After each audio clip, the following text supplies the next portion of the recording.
Ja sam vam dao moju riječ u skladu s kojom ćete svoj životni put prevaliti u mojoj zaštiti. A ta riječ trebala bi vam biti dovoljna.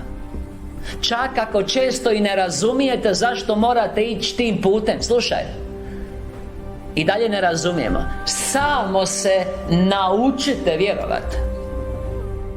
I to je sljedeće što vi morate napraviti jednom kad smo postavili temelje našeg kršćanskog hoda u okviru broj 1.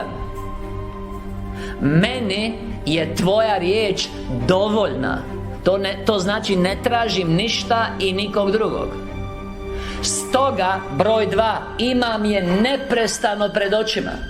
Ako mi je tvoja riječ dovoljna, imam je neprestano pred očima, onda živim sukladno onome što mi je objavljeno, a ne onome što vidim ili što mi netko drugi govori.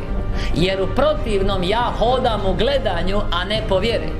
I ta nevjera je udaljenost od Boga i za dušu je pogubna. Nama nije prirodno hodati u vjeri umjesto hodati u gledanju kako smo navikli. Ja pitam nekoga, vjernika, kako si? A on kaže, evo sve me boli. To nije ispovjed vjere. To ne znači da ga ne boli, ali ga nisam to pitao. Jeste sa mnom? Svaki seljo, beljo može reći kako je ono što vidi i osjeti.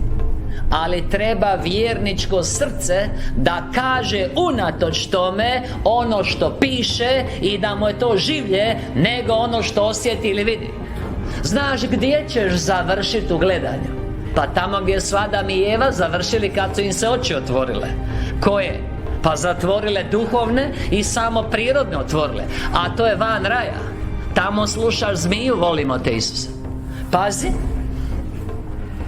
ono u što mi trebamo naučiti vjerovat, jer sigurno ste već primijetili do sad da nam to nije prirodno. Mislim biblijski ili božanski vjerovat. Jesu njegova obećanja u riječi Starog i Novog Zavjeta.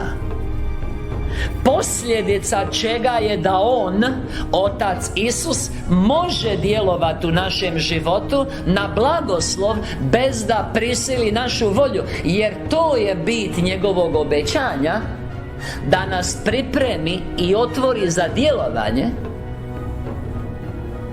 što bi bila prisila da samo čini bez da mi to želimo. Ali kad nam nešto ponudi, otvara nam srce u žudnji, i kad žudimo, onda može djelovati bez da nas prisili i nije prekršio zakon vječnog reda. Zato obećanja ili riječ ili On ne djeluje automatski bez našeg znanja. Iako nam želi dobro i zna što nam treba.